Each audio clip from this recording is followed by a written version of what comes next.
Ótimo, eu tô aqui nessa posição, mas depois eu vou virar porque tem um quadro atrás e a gente vai falar um pouco hoje. Eu não coloquei o tema porque, cara, eu tava tentando subir os stories e deu um bug aí no Instagram, no WhatsApp, não subia imagem, né? Agora que eu consegui ver uns stories aí, mas tá bom, beleza. A gente também testa pra ver como é que tá a fidelidade da galera aí. Vocês estão me vendo aí que tem chegando agora. Se posiciona o celular na horizontal, beleza?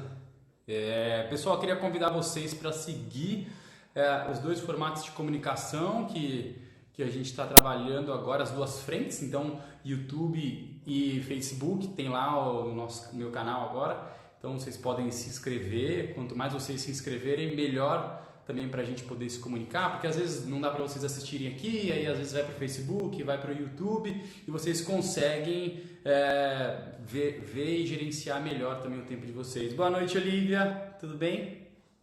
O pessoal que está chegando agora, coloca o celular aí na horizontal, por favor, e me avisem se estiverem me vendo, me ouvindo bem através dos comentários. Beleza, depois tá assim porque eu vou utilizar a lousa hoje, vai ser uma aula um pouco diferente. Obrigado, Giovana, eu vi, sei lá, você já adicionou, já colocou a gente. Não esquece de adicionar lá, de se inscrever e também adicionar o sininho, porque aí sempre quando chega um vídeo novo, vocês vão ser avisados disso, né? São duas frentes que a gente está trabalhando aí agora, beleza? Vamos ver que horas são, a gente sempre tem uns 3 minutos de praxe, já deu, então eu vou virar aqui, o que vai acontecer? Eu vou virar e vou pedir para que, aí eu não vou conseguir ver o comentário de vocês, então eu vou fazer o seguinte, eu vou pedir para que vocês me ajudem, se chegar alguém novo aí, porque geralmente dá umas 10, 12 pessoas, se chegar alguém novo, vocês avisem eles que eu não vou conseguir ver o comentário de vocês, tá bom? E aí qualquer coisa também no final, depois eu vou abrir para perguntas. Se tiver perguntas, vocês podem me fazer, ok? Beleza? Então eu vou virar e já encontro vocês ali do outro lado.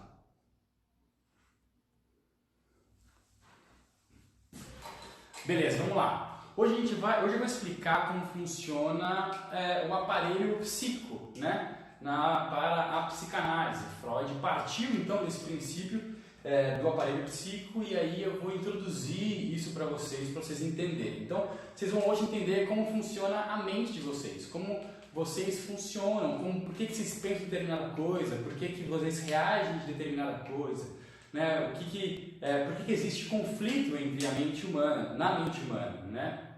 Então, vamos lá. Se vocês tiverem... beleza. Se vocês puderem me ajudar aí, que está chegando, por favor, de novo, só avisa para posicionar o celular e para fazer as perguntas que eu não estou vendo, né? Então vamos lá. Como que Freud posicionou o nosso aparelho psíquico, né? Ele posicionou da seguinte forma. A gente tem a parte consciente, certo? Eu tenho a parte pré-consciente e eu tenho a parte inconsciente. Inconsciente. Beleza? Então, como que isso está dividido, né? Eu tenho aqui 5% de representação do inconsciente e eu tenho os outros 95% de representação do meu inconsciente. E o que é o inconsciente, a definição que a gente pode dar? A mais simples possível para vocês entenderem é uma caixa vazia, é um porão lá onde a gente tranca todas as informações desde quando a gente nasceu, né? Então, desde os meus 0 anos aqui, desde quando eu fui fecundado, desde quando estava o espermatozoide e o óvulo, desde quando ele se fecundou, eu já tenho memória disso. Tanto é provado porque dentro de consultório a gente consegue fazer aqui algumas hipnoses, alguns acessos diretos ao inconsciente, onde a gente chega no útero da mãe, dá pra gente chegar nesse ponto, né?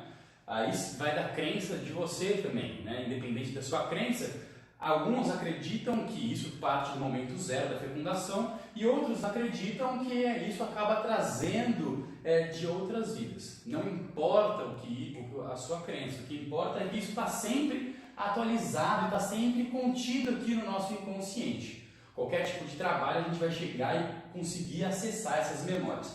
Então todas as memórias que eu vivi, ficam no meu inconsciente, sejam elas positivas e sejam elas negativas. Lembrando que o sinal de experiência, e aqui a gente pode colocar todas as experiências que a gente vive, elas estão em módulo. O módulo é da matemática, não sei se vocês lembram, mas quando o número ficava em módulo, quer dizer que eu poderia colocar o sinal de positivo ou negativo em frente do número, né? Então, as nossas experiências também. As nossas experiências elas estão em módulo. Quem coloca o sinal de positivo ou negativo nas experiências que a gente vive somos nós, certo? Então, todas essas memórias, elas estão aqui e ficam guardadas no nosso inconsciente. Beleza. Dentro da gente moram 3 coisas que são de suma importância e que elas se conversam entre si. Dentro aqui da gente mora um cara que chama id, que vem do latim, que é aquele. Esse cara, ele é fruto e ele é por desejo. Desejo, não sei se dá para ver aí, mas tá bom. Ele é por desejo, ele só quer realizar as coisas, né? E desejo, ele é instintivo. Então, o que a gente pode colocar aqui dentro da parte instintiva? Então, eu tenho o instinto de agressividade, eu tenho o instinto de amor, eu tenho instintos também héteros, e aí eu tenho o instinto homo, e aí Freud parte do princípio de que todos nós somos seres bissexuais. Eu tenho um instinto que é muito, talvez, julgado socialmente, né? Além do instinto homo, a gente tem o instinto também de incesto, né? Outros instintos também, um outro que também gera muita clivagem, muita dúvida, muito conflito, é o instinto de poligamia, o instinto de raiva está em agressividade, né? Então a gente tem esses principais instintos. Por que a gente coloca sempre o instinto de agressividade e instintos mais voltados para a parte da sexualidade, sexual? Porque é isso que causa mais conflito, são 2 energias que são mais conflituosas. Beleza? Então tá bom. Então olha só, a gente tem os nossos instintos aqui e esse cara ele mora dentro da gente. Ele só quer realizar desejo. No nosso consciente aqui, a gente tem o nosso ego.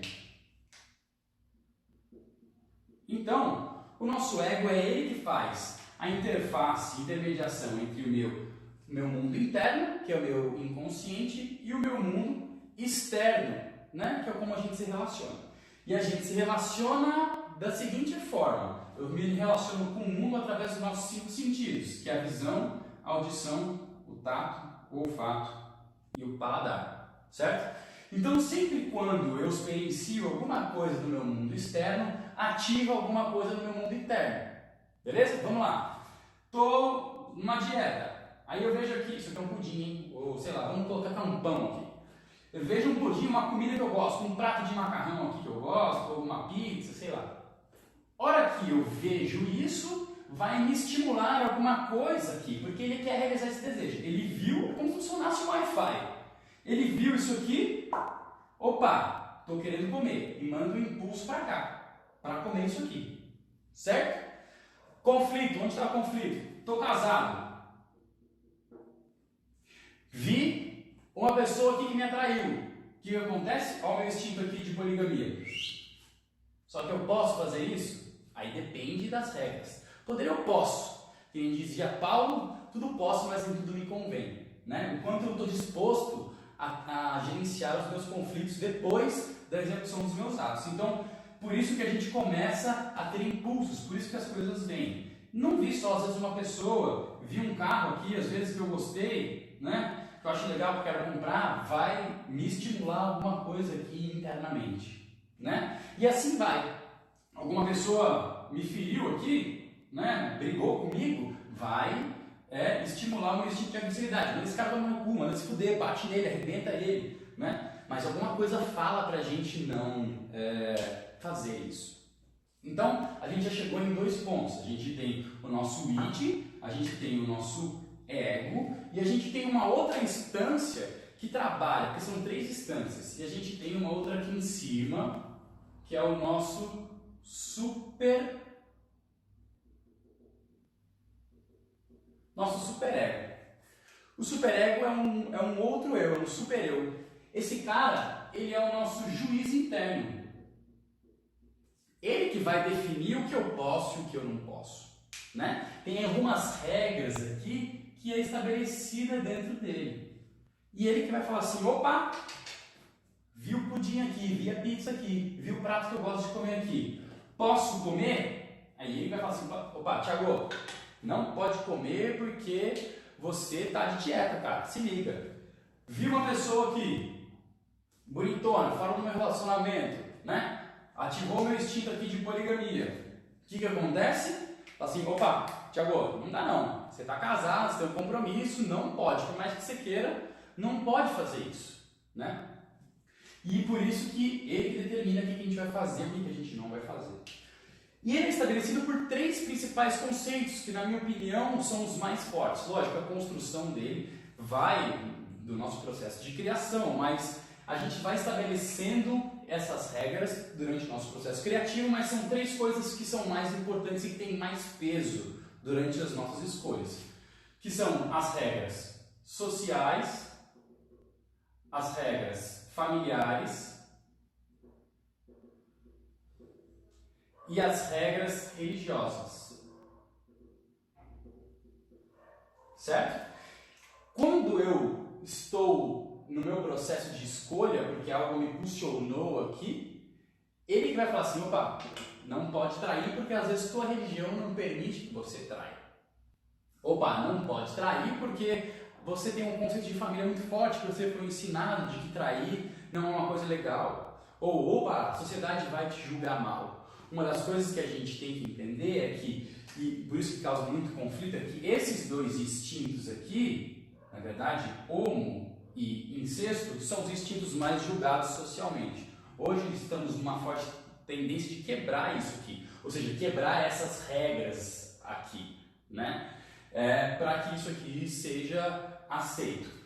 E o incesto ele é um tanto quanto duvidoso. Não quer dizer que eu tenho uma atração somente sexual pelo meu parental, mas é uma atração afetiva, é uma atração também que ela vem do contato que eu tive, porque os primeiros contatos que eu tive, tanto de amor quanto de ódio, tanto de agressividade, foram os primeiros com os meus parentais, aquelas pessoas que me criaram, que me colocaram no colo. Então, às vezes o incesto ele não é só um tanto quanto sexual, não é só instinto de libido. Apesar de que, se a gente for considerar, todo mundo tem esse instinto que nos bloqueia sentir esse tal desejo, são as regras sociais.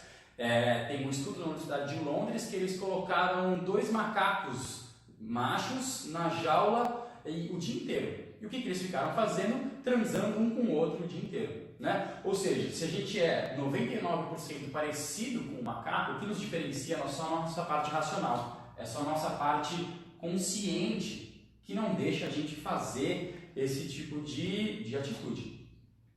Se formos analisar, em épocas passadas talvez, Alexandre o Grande, ele era um puta do imperador, mas também tinha os seus parceiros homossexuais lá na época, o que era se tornado liberal, que era liberal e aceito. Outros também acabavam transando ou tendo relações com seus filhos, com seus parentais, enfim. Né? O que a gente tem que entender é que não é que eu quero que a gente aceite isso e fale assim, ah, beleza. Mas sim, às vezes a gente se culpar, porque grandes culpas acontecem por conta dessas coisas aqui que acontecem, dessas coisas aqui que passam. Por exemplo, eu vou dar um exemplo de uma paciente que começou comigo há uns anos atrás e de que ela sentia muita culpa em relação ao pai, mas ela não sabia por que tinha culpa. Ela não conseguia se aproximar do pai porque ela não sabia por quê. Dentro desses processos de análise e também de ADI, né, de hipnose, a gente chegou no momento onde ela estava brincando com o pai de cavalinho e na perna, né, a criança estava montada de cavalinho e ela tinha 3 anos de idade. E nisso ela sentiu prazer. Mas foi um prazer que a gente tem que entender que foi orgânico e não foi psíquico. O que não gostou foi o psiquismo, mas o prazer orgânico ele existiu. Mas houve aí depois um trauma, porque ela sentiu isso. Ela foi estimulada por um fator externo A tendência orgânica veio, só que depois quem que puniu ela? Aqui, ó, o superego puniu. E aí começou a fazer o quê? Não teve sintoma ainda, mas poderia ter tido alguns sintomas. O que a gente vê muito, por exemplo, dentro de consultório, sintomas em mulheres tudo voltado na parte do órgão sexual. E homens, o que pega hoje homem é a parte do homossexualismo, né? Porque às vezes a criança também tem alguma experiência com algum amiguinho e acaba se condenando por isso, né? Tive também alguns pacientes que tiveram sintomas no órgão genital por conta de experiências na infância relacionado a isso. Então é muito forte. Isso aqui, se a gente começar a analisar e a gente começa a se punir muito talvez por isso, se não flexibilizar, talvez as minhas experiências foram experiências, que nem eu coloquei aqui, e quem deu o sinal foi eu nessa experiência, né? E esse sinal vem de acordo com o meu superego, e se ele for negativo, aí fudeu, aí acabou, aí não tem como a gente ter um emocional saudável, a gente vai precisar curar isso. Então, nessas pessoas que eu falei, e em todos nós, as vivências elas ficam aqui guardadas, certo? Vamos supor que isso aqui sejam vivências que a gente teve durante a vida toda. Ok? E aí tem um sinalzinho nas vivências aqui, de positivo, de negativo, de positivo, de negativo. E aí vai tendo sinais aqui e a gente vai levando e acumulando. Ok? O que vai acontecer ao longo do tempo se eu não for eliminando isso aqui? Ao longo do tempo, se eu não for eliminando essas tendências, porque eu vou ser estimulado pela minha parte externa aqui, né? Essas tendências, elas vão arrastar isso aqui. É como se fosse uma rede de pescador, sabe? Que ela vem arrastando isso aqui. Só que olha só, como ela vem arrastando isso, a hora que ela chega no ego, porque o ego não gosta de lidar com o desagradável. O ego só gosta de lidar com o que é agradável. Ok? Então o que ele vai fazer? Ele vai bloquear isso aqui, ele vai deformar. Então quando estiver chegando tudo isso aqui, ó, perto do ego, ele vai deformar isso aqui. E quando ele deforma como uma forma de proteção. Porque como a gente não consegue lidar com isso, ele deforma como uma forma de proteção. Então, bom, já que você não consegue lidar com esse desagradável, já que essa criança não conseguiu lidar com o prazer que ela teve na experiência com o pai, eu vou deformar isso aqui. Já que aquele paciente não conseguiu lidar com aquela experiência, talvez, ou que ele teve enquanto infância, então eu vou deformar isso aqui em forma de doença. E aí, essa deformação, ela pode vir em forma de doenças que a gente chama das doenças psicossomáticas e pode ir tanto para o corpo quanto para o físico.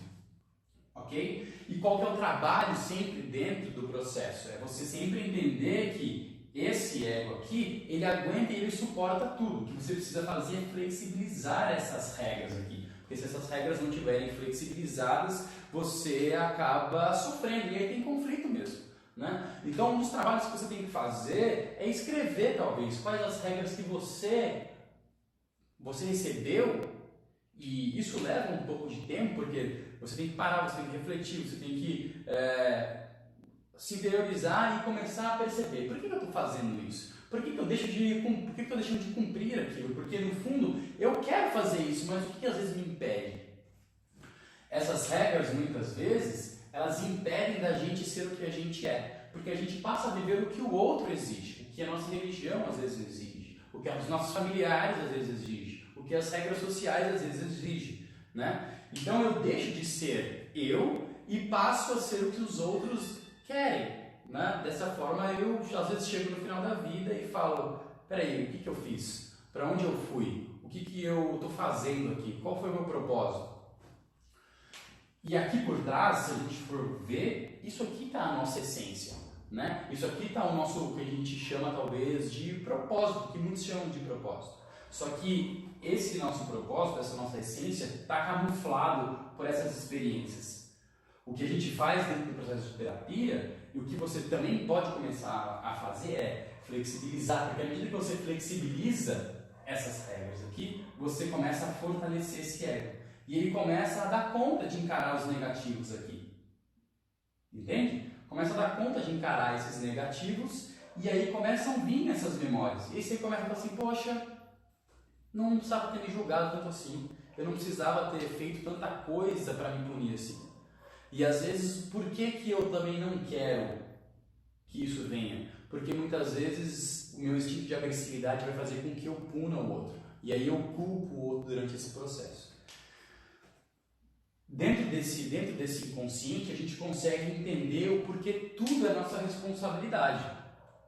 Tudo passa a ser nossa responsabilidade porque, vamos lá, se algo me suscitou aqui fora, se algo me provocou aqui fora, sempre algo vai me suscitar aqui dentro. Ok? Então é sempre uma transferência, a responsabilidade é sempre nossa. Ah, mas é um cara que me irrita, uma pessoa que me irrita, é uma situação que me irrita. É sempre responsabilidade sua. E já me perguntaram uma vez, pô, mas por que Thiago, o que acontece quando às vezes eu não vou com a cara da pessoa? Sabe, você só bate o olho e eu não vou com a cara da pessoa.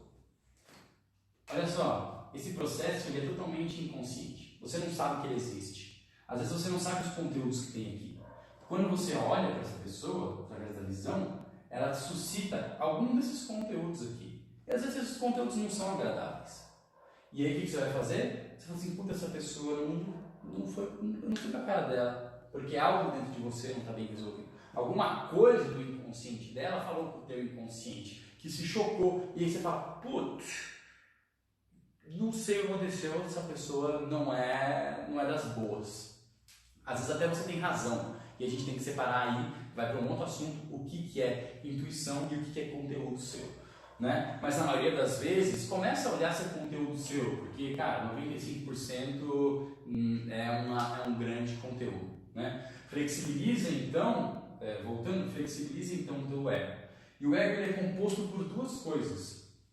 E aí eu vou entrar aqui agora o porquê que você sente culpa e por que você sente frustração. O ego é composto por duas coisas.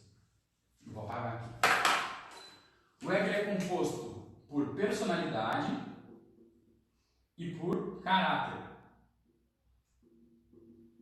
Ok? Personalidade ela é muda, ela é mutável. A moda é uma personalidade. Às vezes eu uso uma coisa hoje e amanhã eu vou deixar de usar. Né? Na década de 70 era um tipo de vestimenta, hoje é outra. Na década de 80 era outra, hoje é outra. Então isso muda, a nossa personalidade muda. Olha só essa frase que eu vou falar para você, eu vou moldar sempre. Você vai moldar sempre a sua personalidade para proteger os teus conflitos. Entenda? Uma pessoa que sorri 100% do tempo, será que ela realmente não tem nenhum problema? Ou ela está só mascarando esses conflitos? Existe a depressão sorridente. São pessoas que no externo estão sempre no externo estão sempre sorrindo, mas no interno estão sempre acabadas. Porque ela precisa se mostrar. Olha aqui, as regras sociais às vezes, ou familiares, ou religiosas. Ela precisa se mostrar feliz, porque se ela não estiver feliz, ela não é aceita. E se ela não é aceita, aí ela vai começar a ter conflito. Mas por dentro dela tá tudo uma porcaria, certo? Então, quando eu sou pego dentro do meu processo de não atender a minha personalidade, alguma coisa aqui externa, eu vou sempre colocar uma pessoa porque são os nossos relacionamentos. Quando alguma pessoa não atende alguns padrões da minha personalidade, aí eu faço o quê? Eu faço bico, eu fico frustradinho, eu fico putinho, frustrado. Então eu fico bravinho, vou ficar bravinho e aí tá aqui. Por isso que você fica frustrado, porque não atendeu o que a tua personalidade queria, né? Porque isso aqui eu gosto e o não gosto. Tá ligado a isso? É o gostar e o não gostar. Agora, vamos para o caráter aqui. É uma outra constituição da tua personalidade. E o caráter, ele vai fazer o quê? O caráter por exemplo, ele é imutável, ele não muda. Um padrão de caráter é a humildade. Humildade é a humildade aqui no Brasil e a humildade na China, a humildade nos Estados Unidos, a humildade na Europa, na Austrália. Não muda o conceito de humildade, ele é universal. Então, a partir do momento que eu tomo alguma atitude e eu sinto culpa, é porque eu infringi algum padrão de caráter meu. Então, humildade, por exemplo, compaixão, mansidão e outros padrões de caráter. Ou seja, o que você já pode começar a pensar sobre é: poxa, se alguém me frustrou, qual o padrão que eu estou querendo que essa pessoa faça? Por que eu estou exigindo que ela cumpra esse papel que na verdade não é o papel dela? É só uma coisa que eu não consigo lidar, né? E se aí eu sentir culpa, ele vai aqui, e eu sentir culpa, por que eu senti culpa? Por que onde pegou dentro do meu caráter, onde pegou dentro dos meus valores, que isso me deixou dessa forma, angustiado? Culpa, ela só serve uma coisa, porque aí, olha só, se você não resolver isso, se você fez alguma coisa, é natural sentir culpa, ok? Porque nem sempre a gente vai conseguir agir de forma positiva, e que chato seria se todo mundo agisse de forma positiva, porque é no atrito que a gente evolui. Então, se você começar a sentir culpa, analise isso, né? Veja o porquê, e porque se você não resolver naquele momento, o que vai acontecer? Essa experiência ela vai vir para cá, ó, e vai se somar a uma outra, ou quer dizer, a várias outras que estão aqui como forma negativa. Então, esse é o funcionamento do nosso aparelho psíquico. Ou seja, eu tenho o id, eu tenho o ego e eu tenho o superego. Ou seja, eu tenho o desejo, eu tenho a minha interface entre o meu mundo interno e o mundo externo, que esse cara também quer realizar, e eu tenho o meu juiz. Por isso que tem conflito entre o que eu sou, né? Entre o que eu sou e o que eu gostaria de ser. Certo? O que eu gostaria de ser é isso aqui, porque são regras impostas, mas eu sou isso. Eu sou esse sistema aqui. Então namora quem você pode, transa com quem você pode, trabalha com quem você pode, tenha o que você pode. Caso contrário, vai haver frustração. O que você tem que fazer é fortalecer esse teu ego aqui. Só para a gente finalizar, e por que as pessoas têm inveja? Por que às vezes a gente sente um pouquinho de inveja? Porque inveja é natural. A inveja é um conceito muito interessante, porque quando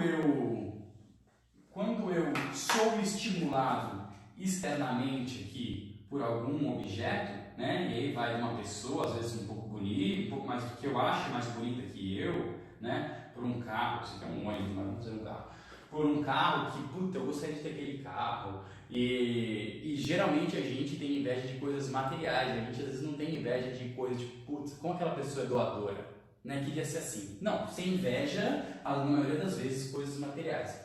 Porque quando você vê, teu Vatop está aqui, né? Quando você vê isso, o que ele vai pegar aqui dentro de você?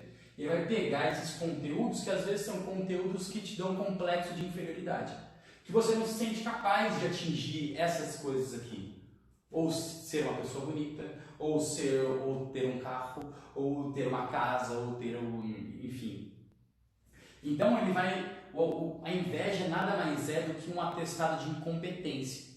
Porque está mostrando para você que você tem algumas coisas para resolver aqui.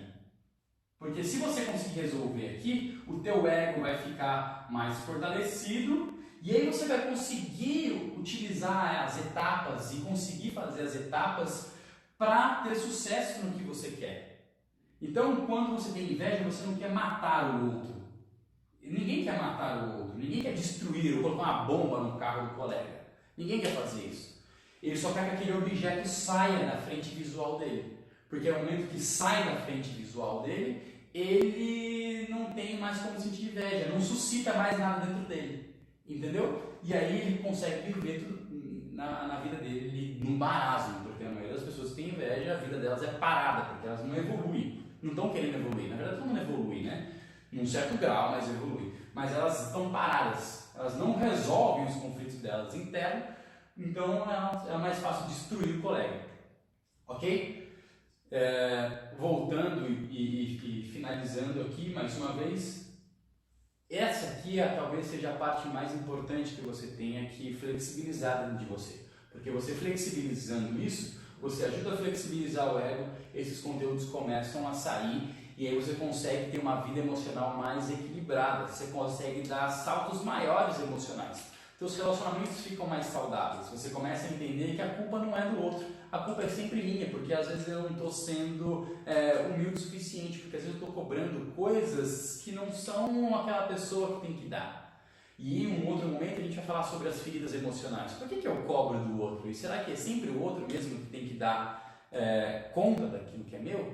Não tem nenhum momento não onde a responsabilidade talvez seja do outro? É sempre minha responsabilidade? Então talvez na próxima live a gente fala sobre isso. Eu vou abrir agora para perguntas se tiver, porque eu estou de costas para vocês, né? Eu vou colocar agora o fone. Se vocês tiverem perguntas, eu vou ativar o sininho de pergunta e vocês me mandam perguntas, ok? Bom, não teve perguntas, mas ok, beleza. Esperamos que vocês tenham gostado e a gente vai se falando. Tá bom? Então, um grande beijo para todo mundo. Passei aqui, não teve nenhuma. Beleza. Um grande beijo para todos e a gente se fala. Sigam lá nas redes sociais para vocês também terem esses conteúdos. As lives agora vão ser sempre passadas para o YouTube. Então, até a próxima. Um beijo, bom finalzinho de quarta-feira, bom resto de semana para nós.